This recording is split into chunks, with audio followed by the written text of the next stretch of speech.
This is episode 36 of the Women in Depth podcast. The information found in this podcast is not a substitute for help from a licensed mental health professional.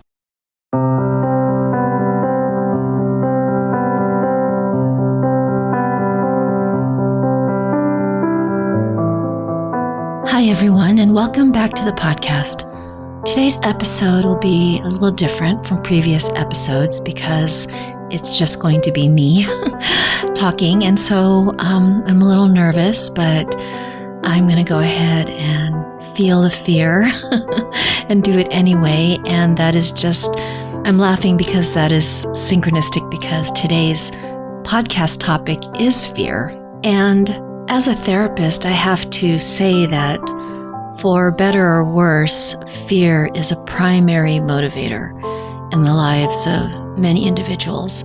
In my practice, the majority of issues that I see my clients grapple with are fear-related, and many of the choices and patterns in a person's life are directly related to fear. So I thought that this would be a good topic to go into a bit more depth with, and just wanted to start with talking about some of the more common types of fear. Fear of failure. This is very common, and this can show up with a person staying in unhealthy relationships or situations. Maybe it's a job, because you equate leaving with failure or quitting. Not pursuing dreams or goals because you don't want to risk having the experience of failure. Another very common fear is the fear of personal responsibility. This is a big one that I think we all struggle with to some degree if we are completely honest with ourselves, is really looking at our role in situations, what we've chosen or not chosen, what we've done or not done. This can be really sneaky too. A fear of personal responsibility can show up with really focusing on others so that you can avoid your role in the problem. So this can be projecting anger onto another person, vilifying another person, and really making them the bad guy so that you don't need to look at yourself and deal with the feelings that would come with that. I see this a lot in couples or family therapy, where each person blames the other but doesn't want to look at their own contribution to the problem. Another way that this will show up will be with young adults, or maybe not so young adults who quote, have not launched. They're still living at home with their parents, although they are fully capable of taking care of themselves. This has a bit of the fear of personal responsibility and also the fear of failure, that if I step out on my own, I will fail or I could fail, and I don't want to experience that. So that also keeps them stuck, keeps them from moving forward. So fear of personal responsibility is related to fear of failure. When you accept responsibility for how things are turning out, you're able to consider that you're at least partly responsible and are able to shift and make different choices. Accepting responsibility actually empowers you. It puts you back into the driver's seat. And unfortunately, for many people, the fear of failure is so strong that they are unwilling or unable to accept the personal responsibility. Another common type of fear is fear of feeling. In order to avoid the experience of difficult feelings such as sadness, anger, or anxiety, people will go to great lengths to distract themselves instead of dealing with their grief. When someone passes away, an individual may throw themselves into a relationship, into social media, into work activities or excessive exercise. Or after a divorce, a person may begin to shop, gamble, or abuse substances. All of these activities represent coping mechanisms designed to avoid or numb emotional pain. The fear of feeling also is related to fear of loss of love or fear of loss of approval. Individuals will refrain from sharing their true thoughts or feelings, or go along with things they really don't approve of to avoid the loss of love or approval. People will live beyond their means to maintain their social status, to keep up with the Joneses, or belong to a religious or political group in order to be accepted and to avoid the negative reactions of others. Some will actually belong to a group or community to avoid the feeling of being alone. So in these examples, you can see how the fear of loss of love is directly related to a fear of feeling, because the feelings that go along with being rejected or not being accepted or not being loved are so overwhelming and so painful that people will go to great lengths to minimize or avoid them. Another common fear that I think we can all relate to is the fear of change. Often we will stay in situations or relationships simply because this is familiar, this is comfortable.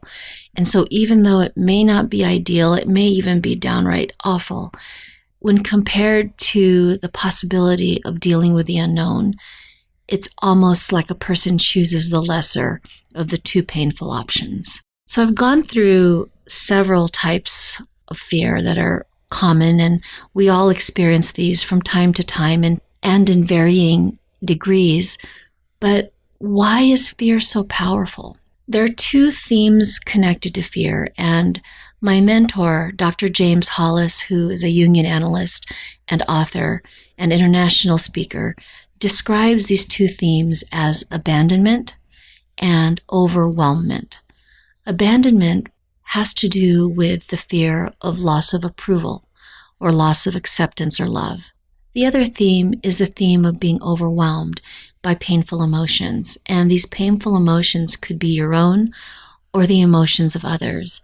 And an example of the fear of being overwhelmed by the emotions of others, a person could avoid conflict or not say how they really feel because they are afraid to anger someone. And the experience of the anger of another person is so overwhelming that they will go to great lengths to avoid having to experience that. So I just talked about the two themes that underlie all fears, and these are abandonment and overwhelmment. And so I'm going to give a couple of examples to help clarify what these are and what they could look like. So I'm going to use an example of a person named Rick. And again, all of these examples I made up from bits and pieces of my own experiences and experiences I see out in the world. So let's go with a person named Rick. Rick avoids commitment in relationships because he hasn't found the right person or because his career is the priority. But on a very deep level, he avoids meaningful relationships because his own fear of being abandoned or rejected and then being overwhelmed by those painful emotions. And this avoidance of commitment can look like someone who avoids relationships and only participates in superficial relationships where he doesn't have to get too close, or maybe he is in a long-term relationship, or he may actually even be married, but he does not allow himself to get close to his partner. He doesn't let his partner get close to him. And so even though they're together, there's an emotional distance or an emotional disconnect. Another example, we'll go with a person named Maria. Maria is a semester away from graduating from college, but decides to drop out, even though earning a college degree is one of her life goals. Her husband says she does not need a degree because he'll take care of her, and he wants her to focus on caring for him and their home and their children. On a deeper level, Maria does not want to risk losing her husband's approval, as this could put her at risk of him rejecting her, withdrawing his love, and that could lead to a literal abandonment. So upsetting her husband or disappointing him would mean that Maria would have to deal with the accompanying emotions. And so because of that, she avoids that entirely. For another example, let's go with a gifted writer named Sasha. Sasha does not submit her manuscripts to publishers. She says that she's happy working in her retail job, that writing is just a hobby, and there are already too many authors. On a deeper level, Sasha fears that her writing will be rejected or criticized. Both are examples or experiences of abandonment, and she can't cope with the feelings associated with that, which are fear of being overwhelmed by painful emotions, and so she just doesn't take that risk. So I hope that those examples between Rick, Maria, and Sasha helped illustrate how these fears can show up in a person's life. And I really do believe that we all experience these to some degree. So how do you work with fear? Well, to begin with, you have to become aware of the fear in your life. You have to be able to see where it's showing up. And sometimes this is clear and sometimes it's not. So one of the ways to begin this process is, number one, consider where in your life you're stuck. Are you stuck in a job? Are you stuck in a relationship? Are you stuck with maybe not taking better care of yourself? Because wherever you're stuck, there's usually fear. So look at your stuck places and ask yourself, what's the fear here? Another way that you can begin to become aware of where the fear is in your life is to think about how you experience anxiety.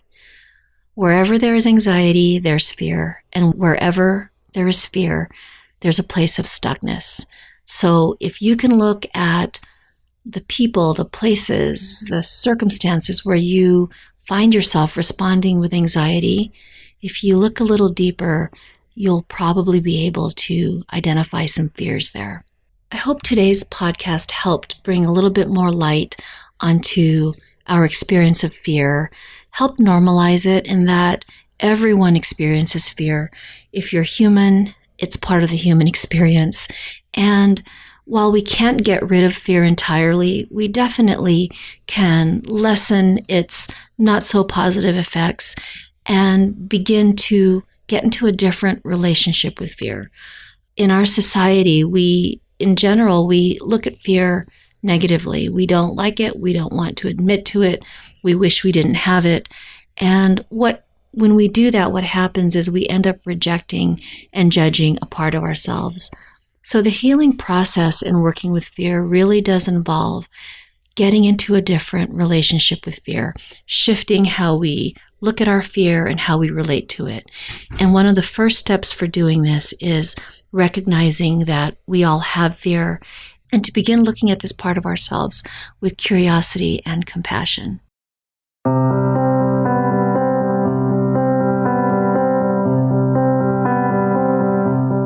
I hope that today's topic was helpful for you. And if you find that you are interested in getting to know your fear more deeply, of creating a different relationship in response to fear, then I invite you to go to my website at www.lourdesfiato.com and check out the Hello Fear exercise.